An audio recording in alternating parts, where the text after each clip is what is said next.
चलो बेटा, सभी लोग कल हम लोग ने कल लास्ट में क्या टॉपिक लिखा था? Resistance wire. ठीक है, इसके बाद लिखो फ्यूज वायर। तीसरा पॉइंट फ्यूज वायर। ठीक है, फ्यूज वायर किस चीज से बनती है? लिखो made up of alloy of lead and tin. Alloy of lead and tin. Fuse wire इससे बनती है, लेड और टिन के एलॉय से। ठीक है, क्यों? देखो फ्यूज वायर घरों पे लगी होती है, आपने देखा है? तो एक पहले के जमाने में क्या होता था, कुछ साल पहले की बात है, एक ऐसे बड़ा सा फ्यूज हुआ करता था, है ना? हाँ, सेरेमिक से बना होता था। उसके बीच में ऐसे एक वायर लगी होती थी, याद है? देखा है किसी ने? उस फ्यूज को अगर बाहर ऐसे खींच लो तो पूरे घर की लाइट चली जाती थी। अभी भी होता है ना? तो वो जो फ्यूज वायर होती थी वो लेड और टिन के एलॉय से बनती थी। क्यों बनती थी alloy of lead and tin से? क्योंकि अगर एक्स्ट्रा करंट, मान लो एक्सेसिव करंट आ जाए, तो एक्सेसिव करंट जो है घर के अप्लायंसेस को खराब करे, उससे पहले उस वायर को काट देता था बीच से, सर्किट को ब्रेक कर देता था। नहीं समझे मेरी बात? तो कोशिश ये रखी जाती है कि ऐसे मटेरियल का इस्तेमाल किया जाए फ्यूज वायर बनाने के लिए जिसका मेल्टिंग पॉइंट कम हो, ताकि एक्सेस करंट आते ही पहले वो वायर मेल्ट हो जाए और घर पे करंट ना जाए और अप्लायंसेस सेफ रहे। समझ गए? लिखो because it's melting point is low, because it's melting point is low and specific resistance is high, and specific resistance is more specific resistance is more than copper or aluminium wires, and specific resistance is more than copper and aluminium wires.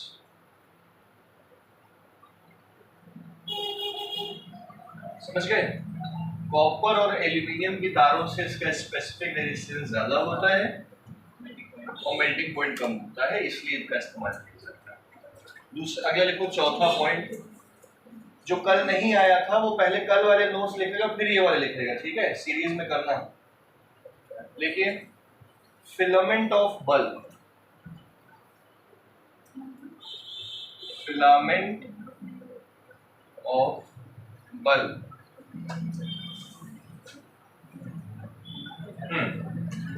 Bulb का filament काहे से बनाया जाता है? लिखो tungsten wire.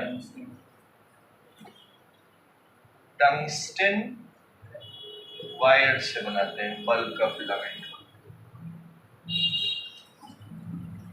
ठीक है, लिखो हाई मेल्टिंग पॉइंट, आसानी से ना खराब हो, because of high melting point. Tungsten wire का मेल्टिंग पॉइंट हाई होता है। ठीक है, आपने देखा होगा ना, वो जो टंगस्टन वो जो बल्ब होते हैं वो आसानी से फ्यूज हो जाते थे पहले वाले, तो ऐसे वायर का इस्तेमाल करते हैं ताकि मेल्ट ना हो। दंगल पिक्चर में देखे होगे ना, वो पानी डाल देती है, कुछ डाल देती थी, खराब हो जाता था, प्रैक्टिस नहीं कर पाते थे वो लोग। खैर वो अलग बात। फिर लिखो आखिरी, इन टोस्टर, हीटर, ओवन, उनके अंदर जो हीटिंग एलिमेंट होता है, टोस्टर है घर पे, हीटर, ओवन तो होगा ही होगा, घर पे नहीं है? ये गैस है, चूल्हा। चलो ठीक है, तो अच्छा टोस्टर, हीटर या ओवन की बात करें तो इसमें लिखो नाइक्रोम की वायर का इस्तेमाल करते हैं। नाइक्रोम, माइक्रोम नहीं, माइक्रोम तो शायद एक सॉफ्टवेयर भी है। माइक्रोम in nichrome wire high specific resistance, because of high specific resistance, high specific resistance nichrome wire.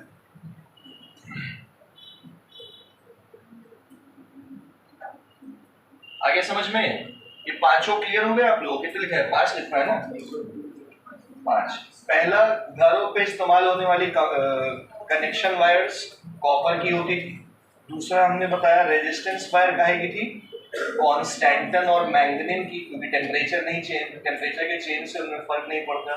तीसरा क्या बताया था? Fuse wire, filament of bulb और हीटिंग एलिमेंट। इसको एग्जैक्टली याद कर लीजिएगा, एग्जैक्टली ऐसे ही रख लीजिएगा, ठीक है? चलो आखिरी टॉपिक डालो इस पार्ट का, सुपर कंडक्टर्स। सुपर कंडक्टर्स नाम से ही समझ में आ रहा होगा, बहुत ज्यादा कंडक्टिंग पावर रखने वाले क्या कहलाते हैं? सुपर से भी ऊपर कंडक्टर्स। सुपर कंडक्टर्स का रेजिस्टेंस लगभग 0 होता है। देखिए, a superconductor is a substance, superconductor is a substance of zero resistance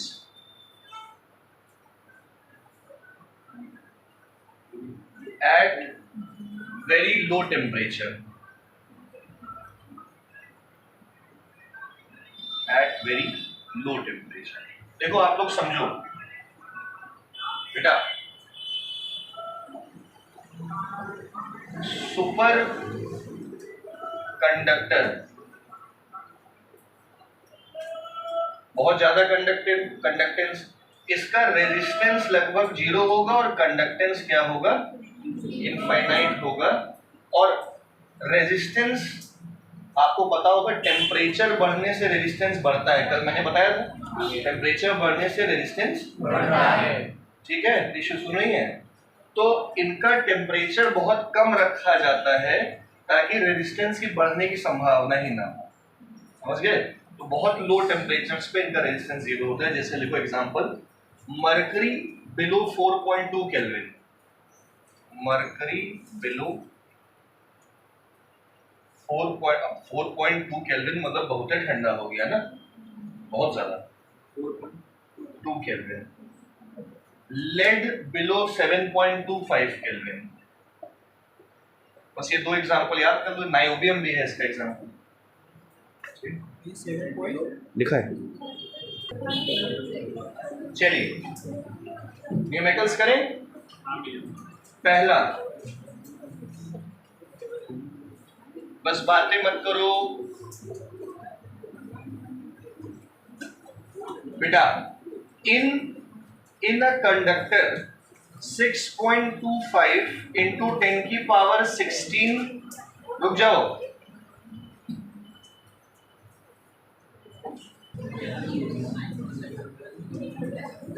numericals देखिए बेटा। इन अ कंडक्टर 6.25 into 10 की पावर 16 इलेक्ट्रॉन्स, 6.25 into 10 की power 16 electrons flow from A to B. Electron कहां से कहां जा रहे हैं? A to B. मतलब करंट कहां से कहां फ्लो करेगा? B to A. समझ गए? इन 2 सेकेंड्स, टाइम दिया है 2 सेकेंड। तो बताना क्या है? Current flowing in the conductor. तो करंट का फॉर्मूला क्या बताया था मैंने?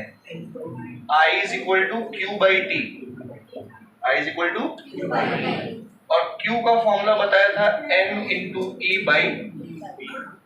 तो Q की जगह N ही लिख दिया। N मतलब क्वांटाइजेशन, याद है ना? N की जगह क्या लिखोगे? 6.25 into 10 की पावर into इलेक्ट्रॉन 1.6 into 10 की पावर माइनस मत लगा देना यहाँ पे, माइनस चार्ज ही बता रहा है बस। टाइम कितना है और सेकंड्स में रखना। अगर टाइम मिनट में दिया हो तो सेकंड्स में चेंज कर लीजिएगा। तो ये आएगा 0.8, 6.25 को 0.8 से मल्टीप्लाई कराओ, कितना आएगा?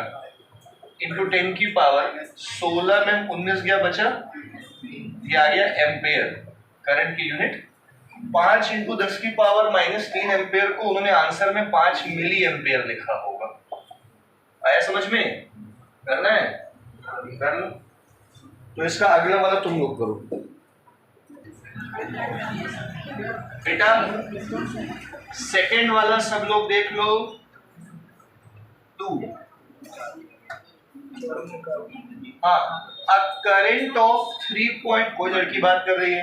अ current of 3.2 milliampere, 3.2 milliampere का करंट, तो 3.2 इंटू 10 की पावर -3 एम्पेयर का current flows through a conductor. Find the number of electrons that will pass each second. Time कितना दिया हुआ है? 1 सेकेंड। कितने नंबर ऑफ इलेक्ट्रॉन्स पास कर रहे होंगे इससे? तो I दिया है, T दिया है, N निकालना है। I का क्या फॉर्मूला हो गया? Q by T, और Q क्या होता है? NE by T। समझ गए? I की जगह क्या लिखोगे? N निकालना है। E का वैल्यू 1.6 इंटू 10 की पावर माइनस मत लिखना है यहाँ पे, टाइम की जगह ये पूरा बेटा इधर आके डिवाइड में आ गया। 3.2 इंटू 10 की पावर -3 अपॉन 1.6 इंटू 10 की पावर माइनस, ये कटा 2 से, -3 + 19, इतने इलेक्ट्रॉन्स पर सेकंड फ्लो कर रहे हैं। आ गया सबको समझ में? लिखना है नहीं? कर लिया सबने? कर लिया। आगे बढ़ते समझिए। अनमोल भैया समझे? अच्छा, बहुत बढ़िया।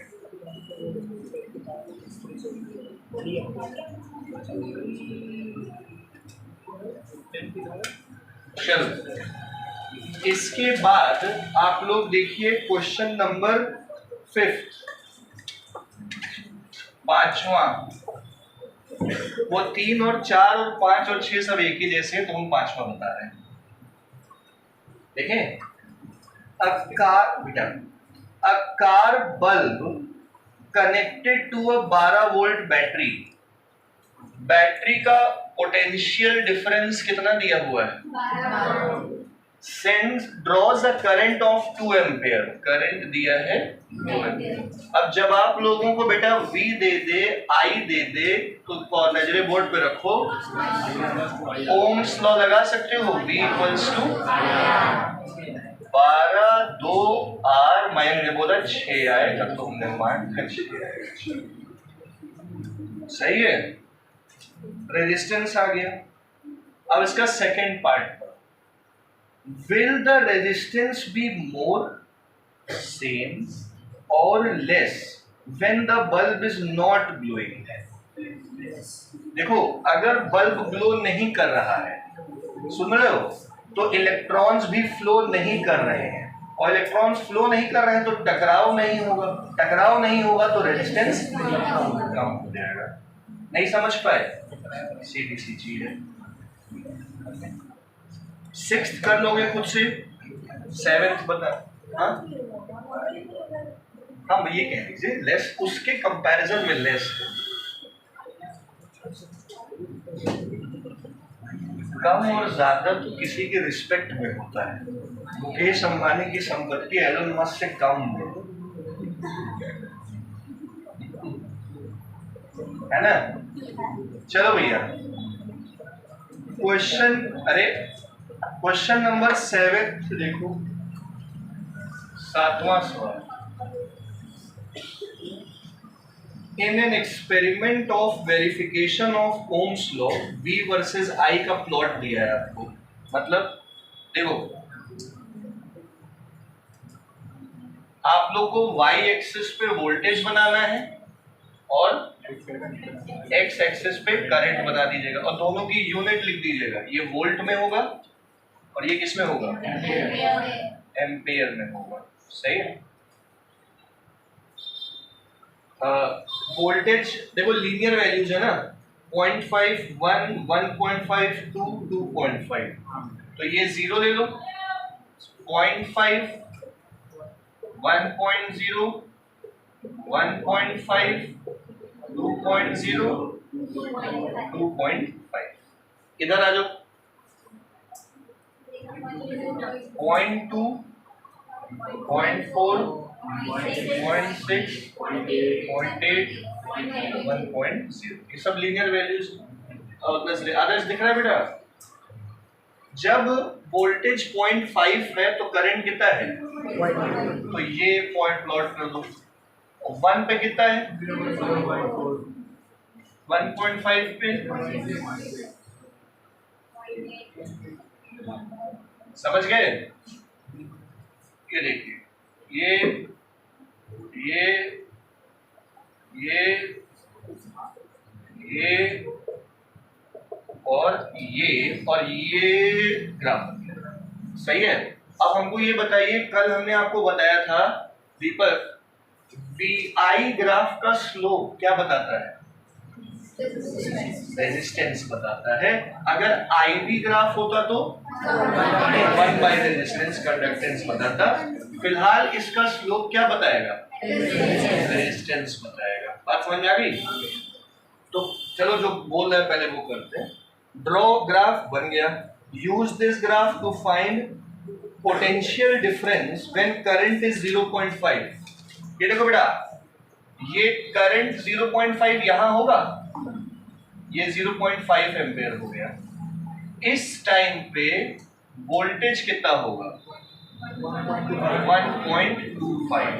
तो पहला पार्ट हो गया 1.25, लिख देना वहां पे ना। सेकंड पार्ट क्या कह रहा है? Find the current when voltage is 0.75। ये देखो, वोल्टेज मतलब ये 0.75 हो ना, तो वोल्टेज जब 0.75 है तो करंट कितना होगा? 0.3। आ गया होगा समझ में? समझ गए? ये साइड में लिख दीजिएगा बस डायरेक्ट। आप लोग ऐसे करना चाहते हो कि रेजिस्टेंस निकाल कर आर निकाल करना चाहते हो? कैसे? ठीक है, मतलब अगर आप लोग को ऐसे करना हो तो ऐसे करिएगा ग्राफ में दिखा के, नहीं ग्राफ में दिखाना हो तो पहले रेजिस्टेंस निकाल लो। पहले फाइंड आर, और आर कैसे निकलेगा? स्लोप ऑफ ग्राफ से। अब बेटा देखिए इधर, कोई दो पॉइंट ले लो, एक पॉइंट हमने ये लिया, एक पॉइंट हमने क्या लिया, और आप सबको पता है स्लोप का फॉर्मूला होता है y2 minus y1 upon x2 minus, याद है ऐसा कुछ? y2 मतलब v2, y2 मतलब y1 मतलब x2 मतलब i2, x1 मतलब v2 कितना लिया है? v1 i2 i1, नहीं है समझ में? तो ये आ गया 1/0.4, दैट इज 2.5 ओम। ये आ रहा है ना, ये 2.5 ओम का रेजिस्टेंस आ गया। तो पहले रेजिस्टेंस निकाल लेना चाहो तो, और फिर इस रेजिस्टेंस के इस्तेमाल से पहला पार्ट क्या कह रहा था? पहले पार्ट में करंट दिया था कितना? 0.5। सही है। तो करंट 0.5 है और रेजिस्टेंस कितना है? 2.2। तो वोल्टेज का फॉर्मूला क्या लगा दो? I की जगह 0.5, I की जगह 2.5, ये आ गया 1.25। ये तो वैसे ही आ गया। तो चाहो आप रेजिस्टेंस निकाल के फिर पहला और दूसरा पार्ट करो, चाहे सीधा ग्राफ से कर सकते हो। हाँ, रेजिस्टेंस जो है VI ग्राफ के स्लोप से कहते हैं, वैसे भी कर सकते हो, लेकिन स्लोप से करोगे तो वो ज्यादा ऑथेंटिक लगेगा। थोड़ा ग्राफ है ना।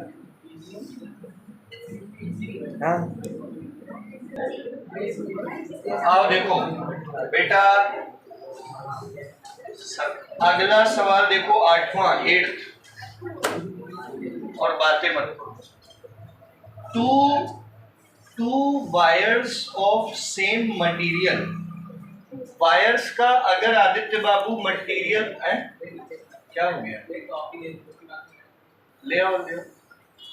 टू वायर्स, इधर नजरे बोर्ड पे रखना, ऑफ सेम मटेरियल, अगर दो वायर्स का मटेरियल सेम है मतलब उनकी रेजिस्टिविटी क्या है, क्योंकि रेजिस्टिविटी दो ही चीजों पर डिपेंड करती है, नेचर, टेम्परेचर। तो अगर नेचर ऑफ मटेरियल सेम है तो रेजिस्टिविटी क्या होगी, क्योंकि टेम्परेचर की कोई बात किया नहीं है। एंड सेम लेंथ, दोनों की लेंथ भी सेम है, L1 बराबर have radii 1 mm and 2 mm। अब भैया रेडियस दोनों के, एक का 1 mm है, एक का रेडियस कितना है 2 mm, तो मतलब एरिया ऑफ क्रॉस सेक्शन अलग अलग होगा। तो find the ratio, sorry, compare their resistance. पहले क्या कंपेयर करना है, देखो कंपेयर मतलब रेशियो निकालना है, समझे, रेजिस्टेंस ऑफ पहली वाली wire divided by resistance of, और मैंने आप लोगों को कल रेजिस्टेंस का फॉर्मूला बताया था, rho L by rho 1 L1 A1, row 2 L2, रो 1 रो 2 बराबर है, इधर नजरे बोर्ड पर रखो, कटेंगे, L2 L1 बराबर है, ये A2 ऊपर चला जाएगा तो क्या बन जाएगा, तो R1 बाई R2 बराबर A2 बाई A1। कहाँ है कॉपी, बैठो, ये आ गया समझ में। अब देखिए इधर एरिया का फॉर्मूला क्या बताया था, ये R2 स्क्वायर और ये क्या हो गया, पाई से पाई भी कट गया, तो रेजिस्टेंस का रेशियो आ गया R2 square by R1 square ना, R2 कितना है 2, 2 का स्क्वायर 4, 1 का स्क्वायर 1, आ गया 4:1। और सेकेंड पार्ट में कह रहा है, यही कर देते हैं, रेजिस्टिविटी का रेशियो बताओ, 1:1। कल बताया था ये हमने कि मटेरियल सेम है तो रेजिस्टिविटी रेशियो 1:1 होगा। आ गया, लिखना है, देखो जल्दी जल्दी करो, 4 सवाल बचे फिर। आइए अगला कॉन्सेप्ट देखिए, क्वेश्चन नंबर 9 से लेके 11 तक यही लगेगा। देखो क्वेश्चन नंबर 9 बेटा, a wire of resistance 1 ohm, एक वायर का रेजिस्टेंस कितना है 1 ओम, सुनना, is stretched to double its length, उसकी लंबाई को खींच के कितना कर दिया गया, डबल, तो n इक्वल टू 2। अब मैं समझा रहा हूं आपको ये चीज, देखो कभी भी एक वायर की लंबाई खींच के डबल कर दी जाए, ठीक है, ऐसे खींच डबल कर दें या ट्रिपल कर दें या आधी कर दें, जैसा करना हो वैसा कर दें, तो वायर के रेजिस्टेंस में चेंज आएगा। वायर सुन रहे हो, तो यहाँ पे वायर की लंबाई खींच के डबल कर दी थी, आप लोग n को 2 लिखिएगा, समझ लो भाई। तो नया रेजिस्टेंस निकालना है ना, तो नए रेजिस्टेंस को निकालने के लिए इस केस में फॉर्मूला होता है R dash equal to n square times R। एक डायरेक्ट फॉर्मूला है, इसका डेरिवेशन है लेकिन 12th में, अभी आप पे काम का नहीं है, सीधा याद रख लो, new resistance will be n square times पुराना रेजिस्टेंस। n क्या है, मतलब कितने गुना खींचा गया, R की जगह 1। अच्छा नहीं समझ में आया, अभी डेरिवेशन कहां से आता है आपका, इससे कोई लेना नहीं। क्वेश्चन 10 देखो, लगे हाथ, अरे लिख लेना आराम से, पहले 10 देखो। अब वायर ऑफ रेजिस्टेंस 3 ओम, एक वायर का रेजिस्टेंस कितना है, पहले 3 ओम था, सही है, एंड लेंथ 10 सेंटीमीटर, पहले उसकी लंबाई कितनी थी, को खींच के लंबाई 30 सेंटीमीटर कर दी गई, L2 कितना हो गया 30 सेंटीमीटर, मतलब हमको ये बताइए लंबाई कितने गुना बढ़ाई गई, तो n कितना हो गया 3। समझ गए? तो नया रेजिस्टेंस बताओ। n square times r, 3 square into 3 that is 27 ओम। आ गया समझ में? अब लिख लो जाओ।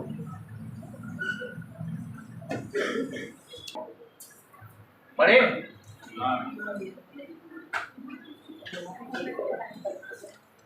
क्वेश्चन नंबर 11, बातें मत करो, 11 देखो। अमन, a wire of resistance 9 ohm having length 30 centimetre, एक वायर का रेजिस्टेंस 9 ओम है, उसकी लेंथ पहले कितनी है? Is tripled on itself. Tripled on itself का मतलब जैसे चादर लपेटते हो, जैसे ये बेटा ये 30 सेंटीमीटर का है। ट्रिपल्ड ऑन इटसेल्फ का मतलब पहले एक बार फोल्ड किया गया, फिर 2 बार फोल्ड किया गया, तो अब लंबाई कितनी बच गई? 10 सेंटीमीटर। तो L2 हो गया 10 सेंटीमीटर, तो लंबाई कितनी कम हो गई? तो L2 बाई L1 मतलब 10 बाई 30, लंबाई 3 गुना कम हो गई, 3 गुना बढ़ी नहीं अब की बार। तो बताओ नया resistance will be n square r, 1/3 का स्क्वायर इंटू r कितना है? अब लिया वही आएगा, हम जानते हैं। हम तुमको क्या लगता है कि हम यहाँ मन में नहीं कर पाएंगे? बताना पड़ता है। क्या करें, हर प्रकार के बच्चे पढ़ते हैं ना।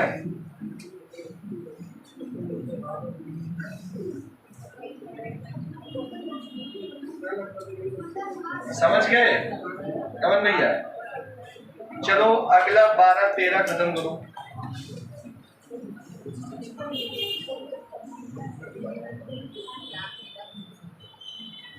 क्या शिका बेटा, मजा आ रहा?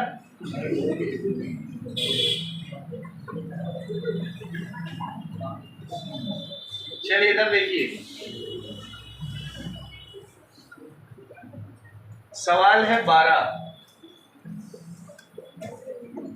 देखो, what length of copper wire of specific resistance, कितनी लंबाई होनी चाहिए कॉपर के वायर का जिसका स्पेसिफिक रेजिस्टेंस 1.7 इंटू 10 की पावर -8 ओम पर मीटर दिया है। ओम मीटर, कितनी लंबाई होनी चाहिए उस कॉपर वायर की जिसकी स्पेसिफिक रेजिस्टेंस यानी कि रेजिस्टिविटी दे रखी है, रेडियस 1 mm दिया है। 1 mm का मतलब होता है 10 की पावर -3 मीटर, 10 की पावर -3 मीटर। और इस वायर का रेजिस्टेंस कितना है? 2 ओम। यहाँ इस क्वेश्चन में 2 ओम दिया है, हो सकता है आपकी बुक में अलग हो। तो भैया L निकालना है, रो दिया है, R दिया है, बड़ा R दिया है, कौन सा फॉर्मूला लगाओगे? R equals to rho L divided by R की जगह 2। रो आपको दिया है 1.7 इंटू 10 की पावर -8। L निकालना है, एरिया का फॉर्मूला तो 2 इंटू पाई आर स्क्वायर करके 1.7 इंटू 10 की पावर -8 से डिवाइड कर दोगे तो क्या आ जाएगा? 2 इंटू 3.14 इंटू आर की जगह 10 की पावर -3 का अपॉन 1.7 इंटू 10 की पावर। करेंगे, कर लोगे यहाँ से, नॉर्मल सॉल्व करना है आपको मीटर में। और लास्ट वाला क्वेश्चन आसान है।